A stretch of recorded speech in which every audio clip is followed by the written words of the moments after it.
Neste vídeo vamos falar sobre a modernização brasileira e suas contradições, que aconteceu no século XX no Brasil.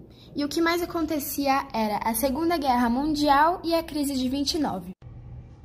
A economia da Era Vargas começou em 1930 e ela dependia do modelo agrário exportador que fortaleceu a política oligárquica.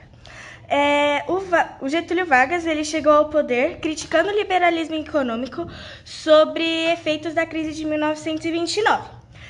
Um dos seus objetivos era abastecer a necessidade do mercado interno e levar o Brasil ao capitalismo econômico, que para isso ele queria tornar as cidades/regiões do Brasil industrializadas. E com isso se formou a elite industrial São Paulo e Rio de Janeiro. Bom, agora eu vou falar sobre as disparidades regionais.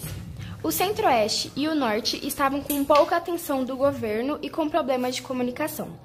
Já no Nordeste, a crise da lavoura somada com a seca resultava numa pouca força política e econômica, enquanto que o Sudeste se desenvolvia, com uma industrialização principalmente no Rio de Janeiro e em São Paulo. Somado com a conquista de direitos sociais, aumentou a migração de trabalhadores de outras regiões do país para o Rio de Janeiro e para São Paulo, aumentando as moradias impróprias, que só foram cessadas com a criação do CLT em 1943. Agora eu vou falar sobre a política econômica do Estado Novo, que obviamente foi durante o Estado Novo, quando Getúlio Vargas tomou as medidas para o desenvolvimento das indústrias. Assim, teve um salto na produção industrial e em 1938 teve a criação do CNP, que foi o Conselho Nacional do Petróleo, que explorava o petróleo, obviamente. A criação do CVRD, que é a Companhia Vale do Rio Doce, que explorava o ferro, que foi em 1940. E em 1941 a criação do CSN, que era a Companhia Siderúrgica Nacional, que explorava o aço.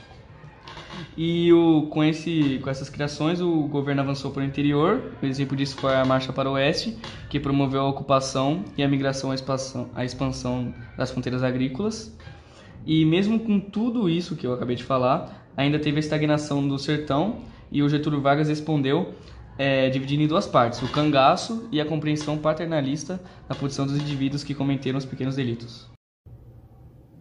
O desenvolvimento de JK se baseou na industrialização, urbanização e crescimento agrícola, que trouxe mudanças importantes na economia, como a integração territorial e o fortalecimento do capitalismo, que se baseou no mercado interno e a industrialização.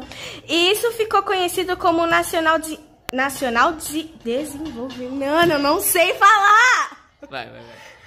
Nacional desenvolvimental. Eu não sei falar Desenvolvimentista.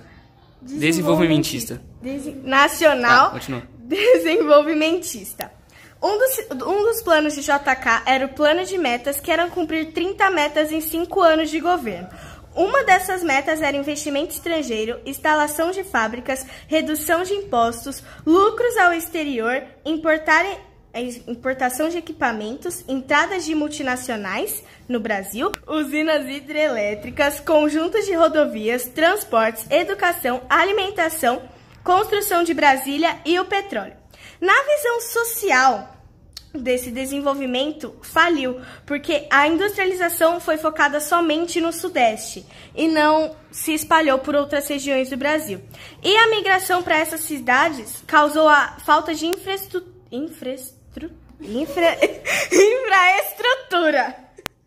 e causou endividamento externo e a inflação.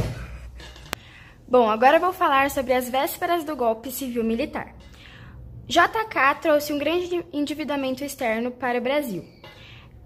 Quando Jânio Quadros assumiu o poder, ele adotou uma política de controle dos gastos públicos e uma negociação de dívidas. Essa negociação trouxe um aumento de inflação muito grande, e tudo isso levou à renúncia de Jânio Quadros.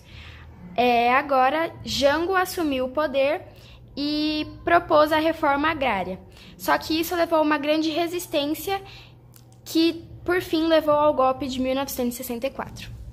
Now the world don't